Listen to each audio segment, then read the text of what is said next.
the youth are the flowers of society. And the youth can be a motive force of development. See, we have what we call a youth explosion or implosion. Right now, in Africa generally, the youth constitutes nearly 70% of the population.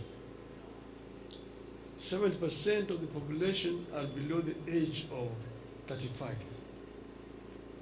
You see? So Africa right now is the only growing continent. You go to Asia and Europe, it is the other way around. In Africa, you really have true pyramid. But in Europe, it is the inverted pyramid. There are more older people than younger people. So you've got a few younger people carrying the old people up there. Because the population is not growing. You see, you find most people don't get children. If they get one. At most two. Two means just,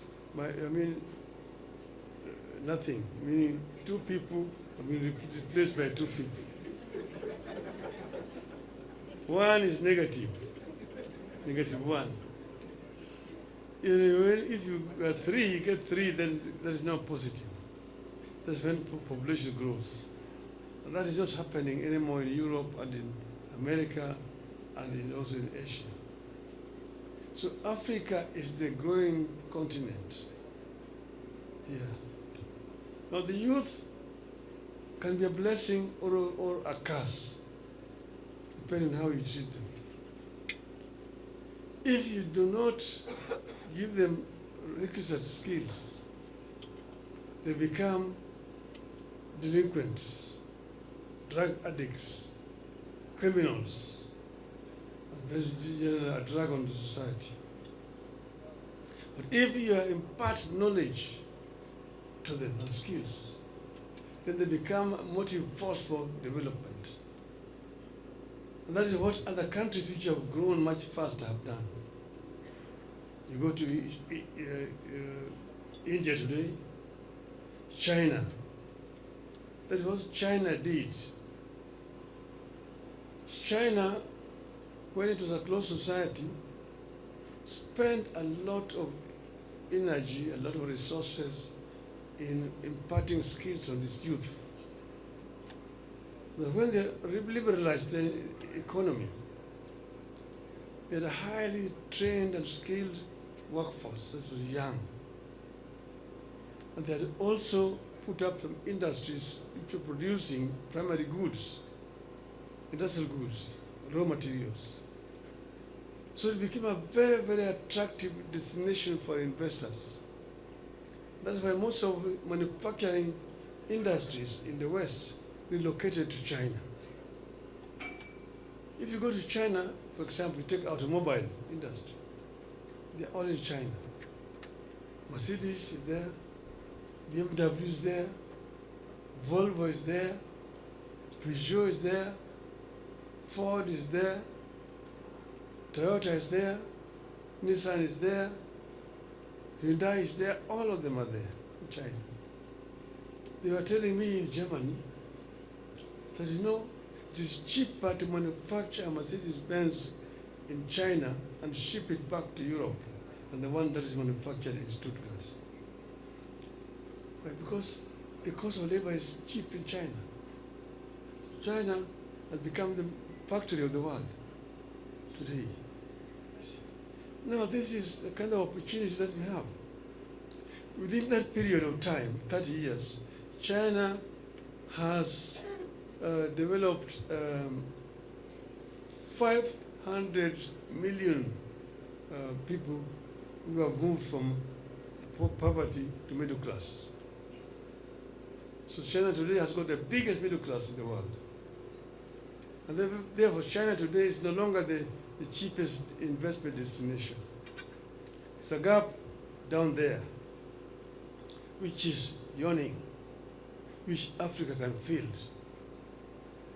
There, Africa can now also train people, have proper skills, and create a proper infrastructure that is attractive to foreign investors. They will come. Today, African youth are desperate. You may have seen ships going to Europe overloaded from Tunisia, from Libya, and so on, crossing the Mediterranean. African youth are drowning in the Mediterranean trying to seek greener pastures in Europe. Those, and there they're not wanted. They are either drowning in the middle of the sea, or when they arrive there, they are taken to some kind of custody and are kept there. So you see, we want to actually stem that tide. And that can only be stemmed by creating conducive environment in Africa for employment of these young people. Now today, you have this new technology, the AI, artificial intelligence. Artificial intelligence is helping people to create wealth. And if you really can be able to impart AI knowledge to this youth here, they will be so highly in high demand around the world. And this is what is going to help us to leapfrog, to be able to catch up with other countries which have gone ahead of us. I was telling the other people the other day that at independence in 1963, Kenya's economy was similar to that of South Korea. First, in terms of population, people, they had 8 million people, we had also 8 million people. In terms of per capita income, in terms of literacy levels of education, in terms of poverty levels, in terms of industrialization, all major economic indicators, Kenya and South Korea were at par. 60 years later today, Korea's economy is 40 times bigger than Kenya's economy. You ask yourself, what did they get right that you got wrong here in Kenya? If you can answer that question, then you are on the way to answering Kenya's question, Kenya's problem. That's why these kind of innovative ideas are helpful, and therefore I'm very thankful to Tabitha and the Senator for taking the initiative and starting this digital hub here in Siaya. I can feel very proud when I go around the other parts of Kenya and say that, no, I'm also leading by example. Go to Siaya. You'll find Siaya Digital Hub, okay? Before I came here, the governor of Siaya called me. He's in Austria, in Vienna. And I told him I'm coming here. She asked me to send his greetings to you people. Okay? They are talking there about nuclear energy, setting up a nuclear plant. That is something that I initiated myself when I was Minister for Energy over 20 years ago. When I was saying that, yes, we have other sources. We have got hydro, but even hydro is limited in terms of capacity. Solar is also there. We have also wind. These days the fuel is not desirable because it keeps on polluting and throwing a lot of carbon, which is helping to increase the temperatures of the world. So I said nuclear, and they are thinking about nuclear bombs. So that's what is called peaceful use of nuclear energy is possible. I think Kenya must make a decision to go nuclear and put up a plant of 5,000 megawatts nuclear power that will help us to be able to attract more investors into our country. We want this hub not only to train people and then throw them all in the streets. When this institution starts training more and more of these people, we are going to train people whom we are going to employ there in the hub in our business sourcing center, BOP. And this is going to be a continuous process. Some of them who are sharp will be employed there at the hub to work.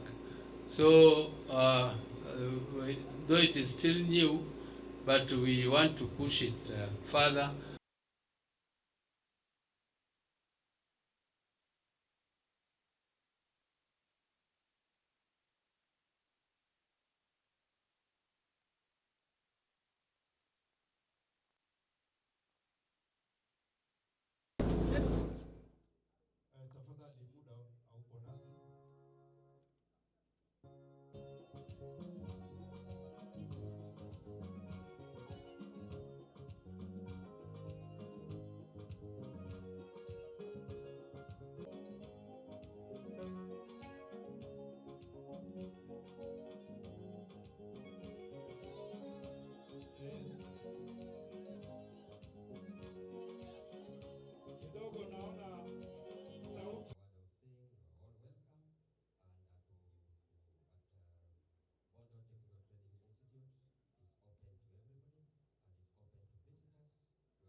This is a hub for the community. It is meant to bridge the digital divide. We say that our young people should not go to the urban centers for them to help this county and of this country. Their agenda matters, and especially that pertains to empowering them. So Baba karibu sana. Now Baba, a group of 200 young, vibrant, brilliant youth from this county who have gone a long way to show that indeed fellow graduates and everyone who has gathered here, good afternoon. It is my pleasure and empower others, uplift others. Let us be the storytellers who tell stories that heal, stories that inform, and stories that inspire. Thank you once again.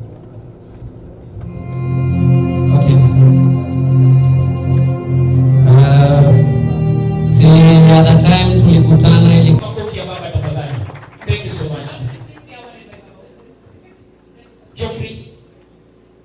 Geoffrey, yes. Youth leader, Honorable Uburu Oginga. Thank you so much. Linet Apondi.